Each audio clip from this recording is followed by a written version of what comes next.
একাত্তরের রণাঙ্গনের বীর মুক্তিযোদ্ধা স্বাধীনতার জন্য যুদ্ধ করেন জীবন বাজি রেখে।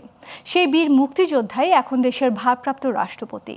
তাই দায়িত্ব গ্রহণের পর প্রথম দিন রাষ্ট্রীয় কাজ শুরুর আগে মহান মুক্তিযুদ্ধের বীর শহীদদের বিনম্র শ্রদ্ধা জানাতে সাভারের জাতীয় স্মৃতিসৌধে যান ভারপ্রাপ্ত রাষ্ট্রপতি হাফিজউদ্দিন আহমদ।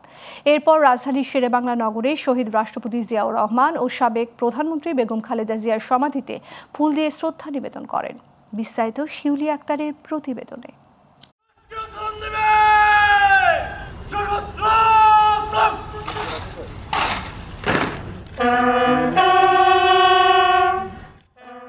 এভাবেই ভারপ্রাপ্ত রাষ্ট্রপতি দায়িত্ব পাওয়ার পর মহান মুক্তিযুদ্ধের বীর শহীদদের বিনম্র শ্রদ্ধা জানাতে সাভারে জাতীয় স্মৃতিসৌধে যান হাফিজউদ্দিন আহমদ।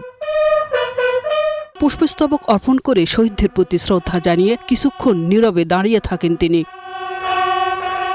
বিউগলের করুণ সুর আর নীরবতা যেন ফিরে আসে একাত্তরের মুক্তিযুদ্ধের বীর শহীদদের আত্মত্যাগের স্মৃতি।